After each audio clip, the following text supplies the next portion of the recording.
Hey everybody, how's it going today? Today we're going to be doing an episode of Fast Trip where we open up just one pack of cards. And on today's episode, we're going to be doing a pack of 1994 Parkhurst Parkies. Parkies usually looks back on a previous year of Parkhurst, in this case 1956-57. And what makes this pack a little bit interesting is that there wasn't any cards produced by Parkhurst in 1956-57. So this pack is known as the Missin Link pack, which is cool when you have a pack that has a nickname to it. This one has a nickname, Parkhurst Missin Link. So we're going to be opening this up. It'll have cards from players from 1956-57, but it can't actually pay tribute to that particular set since there was never a set made by Parkhurst that year. Here's a cool thing. So these cards are from 1994, which was 30 years ago, and they're paying tribute to 1956-57, which is about 40 years ago, which means that we're going to be opening up a pack that's going back 70 years, basically, in one way of looking at it. There's 10 cards in a pack. Let's check it out. There's going to be a lot of names in here that are obviously super old from 70 years ago, but I may not recognize a lot of them myself, but we'll see what we find. Hopefully there'll be some fun names in there. There is an opportunity to get an autograph, but it's very, very rare for these ones. It doesn't happen very often. Mostly there's just base cards in here and a few exceptions, but not too many. So first card is a great one right off the bat. It's a look back at the playoffs from 55-56. And never hurts to have that guy in your picture, Gordie Howe. So that's a great card to start us off. Let's take a look at the back here just so you can see what it looks like. And you can see it just gives you stats on that particular playoffs, which is really cool. This thing like a final. I really like cards like that. Give you a little bit of history in them, so that's awesome. Here's another late one from Detroit and Toronto from the semifinals. Look at that. Love those goalie shots with no mask on them. Now those are brave players. And we've got yet another card.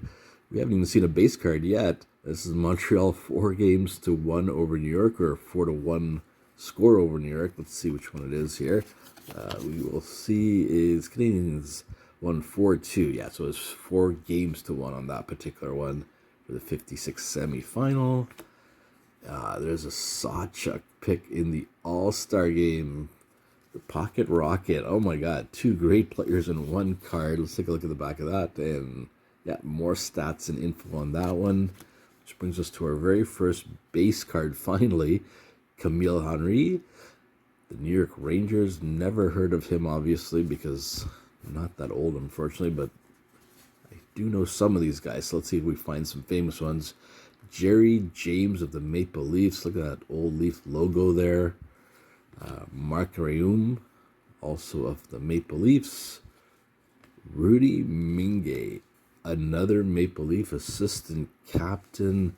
Oh, I didn't even show you the back of the bases for the base cards here. And again, it gives you stats from one particular year for them, all their basics, and a lot of info. And I love cards with info on this, so I have no problem with that. Another Maple Leaf. This time it's a second team All-Star card of Todd Sloan from 1956. Another assistant captain card. And this is just all Maple Leafs here. Gary Aldcorn. Sorry if I said that wrong there. So we got some real old classic names in there, big time. Now, just so you know, it's not just Maple Leafs in this set. We just happen to get a lot of Maple Leafs. Got one Ranger in there, obviously. So this was a loaded Maple Leaf pack for some reason. And no problem with that. But there are cards from the other teams. Obviously, there's only the original 6 teams there, so the only other teams would be Montreal, Detroit, the Rangers, and Chicago. So these cards are pretty cheap to pick up. You can usually get them under $10, and most of the time within about $5. So if you have a chance to check them out, like I said, they usually make one for each year. So if you get one from the following year, it may have a little bit more detail since they can pay tribute to a previous year of Parkhurst in them, whereas this one, you can just see it's just a plain background basically on those ones there. Not sure what the other ones look like in detail, but they should have at least some sort of a throwback versus this one. Hope you liked watching these. If you got any questions or comments, please feel free to put them in there. And thanks for watching another episode of Fast Trip.